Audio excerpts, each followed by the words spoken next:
Hello friends, welcome back to my channel. सभी PSL पीड़ित साथियों का एक बार फिर से हमारे इस हिस्ट्री न्यूज़ चैनल पर हार्दिक स्वागत है। दोस्तों, मैं आचार्य यूएस खान और आप देख रहे हैं हिस्ट्री न्यूज़ टीवी। जैसे कि आप जानते हैं कि हमारा ये चैनल एक हिस्ट्री से रिलेटेड है और वो हिस्ट्री आपके लिए आज लेकर आए हैं जो हिस्ट्री पीएसएल और सेबी से रिलेटेड है। नमस्कार, आदाब, सत श्री अकाल दोस्तों।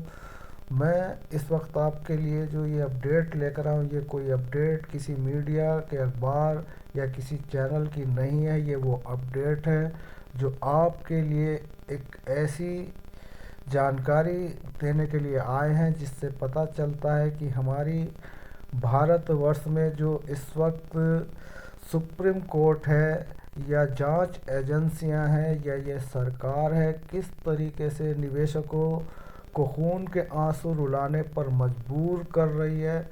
दोस्तों, सेबी विभाग की कोई भी ऐसी कार्रवाई अभी तक निवेशकों के हित में नहीं हो सकी जो कि निवेशकों को उनकी मेहनत का पैसा उनको मिल जाए। तो दोस्तों, अगर हम इस इशू में जाते हैं तो बहुत बड़ी कमियां हमें सेबी विभाग की यहाँ पर नज़र आती हैं।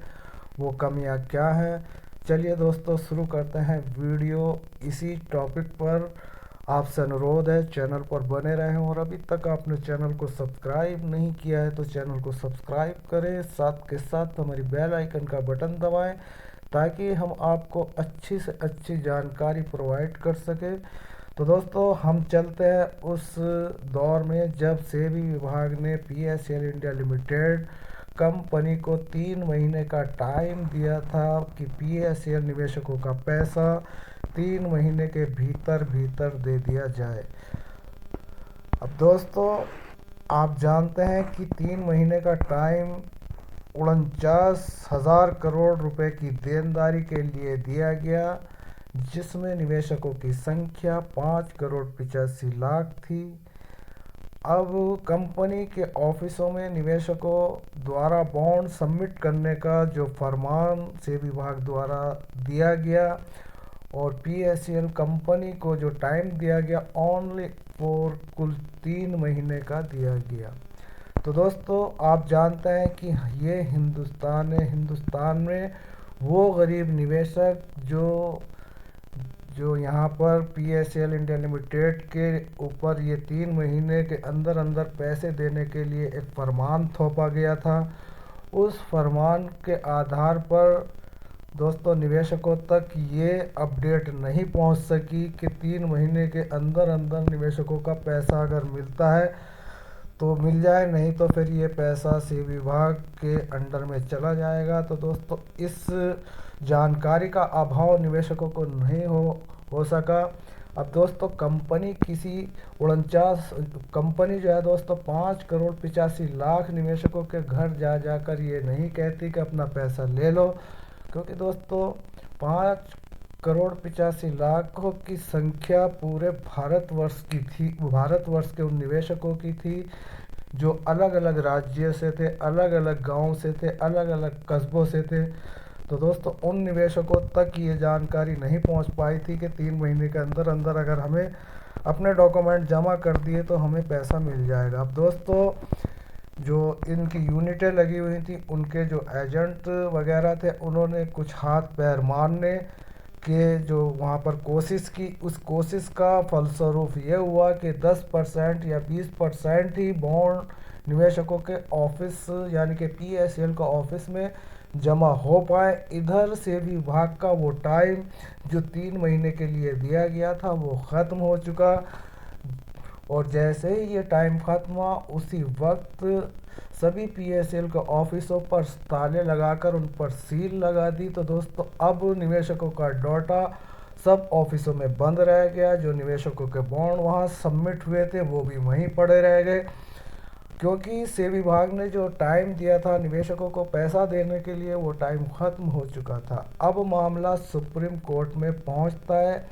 कि पीएसएल पीड़ित निवेशकों का पैसा देने में जो है ये कंपनी विफल रही। जहाँ दोस्तों सेबी ने सुप्रीम कोर्ट में स्पष्ट इसकी डिटेल दी और कहा कि ये पैसा देने में असफल रही। तो अब सुप्रीम कोर्ट की तरफ से आदेश हुआ सेबी को कि इनकी जितनी प्रॉपर्टी है उसको कब्जे में लेकर अपने हाथ से पैसा दिया जाए। तो दोस्तों यही एक बहुत बड़ी कमी हुई सुप्रीम कोर्ट को, ये नहीं दिखा, क्योंकि दोस्तों सुप्रीम कोर्ट के द्वारा जो एक फरमान सुनाया गया वो फरमान भी सेबी विभाग को 6 महीने का सुनाया गया कि 6 महीने के भीतर भीतर निवेशकों को पैसा दे दो।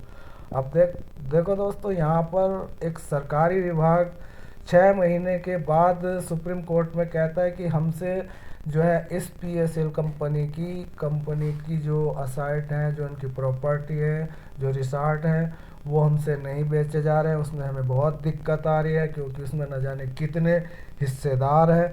ये तमाम कमियां जो है वहाँ पर सुप्रीम कोर्ट के सामने अपनी सेबी विभाग ने रखी। अब दोस्तों सुप्रीम कोर्ट ने एक RM लोढ़ा कमेटी गठित की, जो रिटायर्ड जजों की एक कमेटी थी, जिसको अधिकार दिया गया कि पीएसएल की जो प्रॉपर्टी है उसके सभी कागजात सही कर कर उनकी प्रॉपर्टी बेची जाए। अब दोस्तों मामला 2016 का था, जब सेबी को 3 महीने का टाइम दिया, 6 महीने का टाइम दिया था निवेशकों का पैसा देने के लिए। 6 महीने बाद सेबी कहती है कि हमसे इनकी प्रॉपर्टी नहीं बिक रही।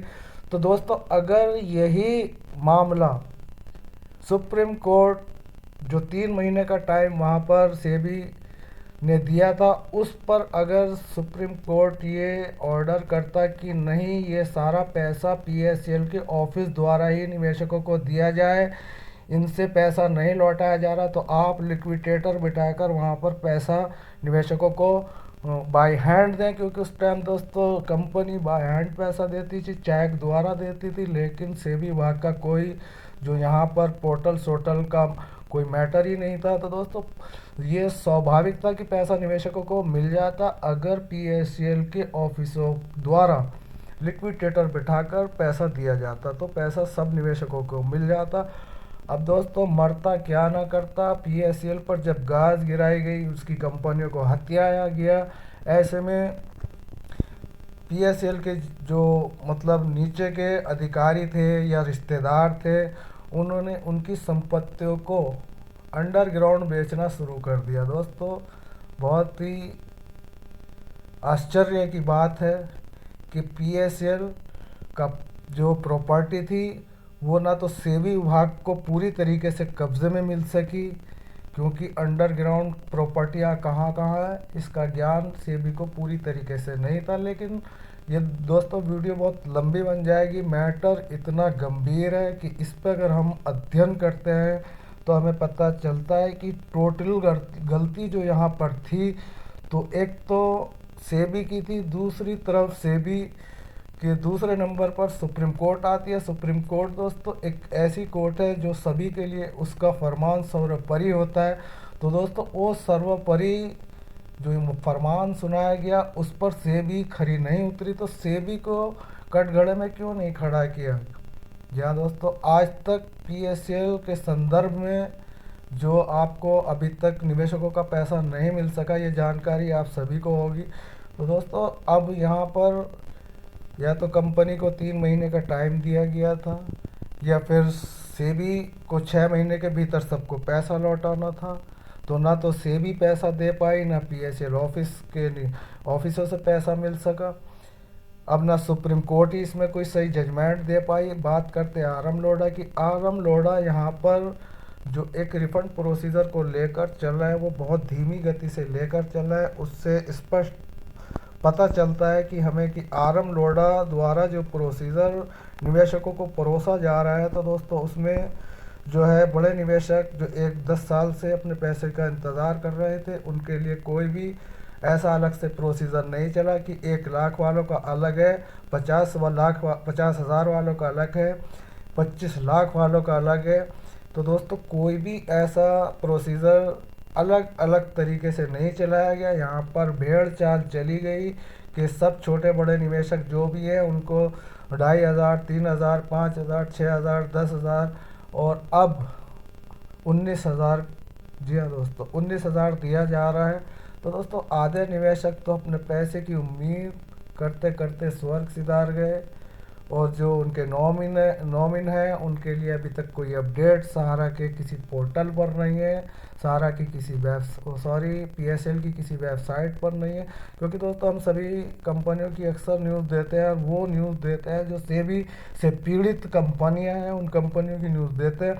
तो दोस्तों पीएसएल का मैटर कुछ इस तरीके से है, जो दोस्तों विगत 10 सालों से निवेशकों को पैसा नहीं दिया गया और निवेशक अपने पैसे की इंतज़ार में तिल तिल मरते जा रहे हैं और यहाँ पर प्रोसीजर जो है एक कचफा चाल चल रहा है। तो दोस्तों पीएसएल के संदर्भ में हम आपसे यही कहेंगे कि वर्तमान में जो सरकार है उसको पहले ये जगाया जाए कि हम भुगतान उसी को करेंगे जो हम वोट उसी को देंगे जो हमारा भुगतान कराएगी।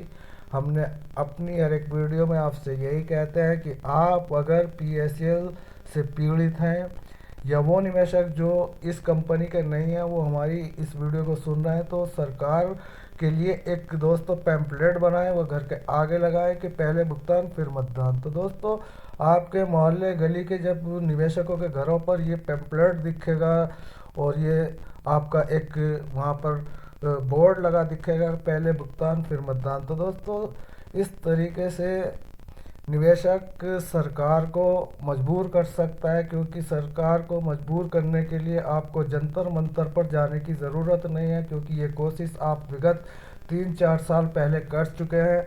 जंतर मंतर पर भव्य प्रदर्शन किया गया, लेकिन उस भव्य प्रदर्शन को खंडित करने के लिए दोस्तों सरकार ने निवेशकों को पैसे देने का एक प्रोसीजर चलाया जो 2500 से शुरू किया और उसी में आज तक उलझे हुए हैं।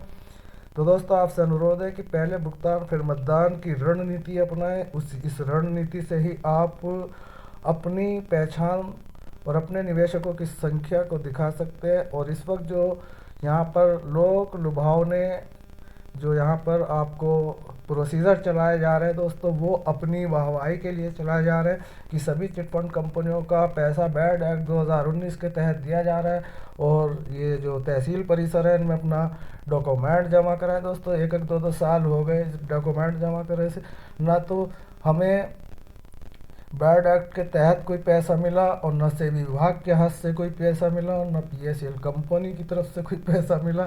तो दोस्तों ये एक हास्यास्पद वो घटना है जिस पर हम आप लोगों को यही कहते हैं कि दोस्तों आपका पैसा डूब चुका है और ये पैसा आपको स्वाभाविक है कि जीते जी ना मिले, नॉमिनियों को मिले, शायद ना मिले। यही हम आपसे बताने वाले हैं कि आपको क्या करना है। आपको यही करना है कि पहले भुगतान फिर मतदान। तो दोस्तों मिलते हैं फिर किसी नई अपडेट के साथ कुछ अच्छी जानकारी लेकर। धन्यवाद।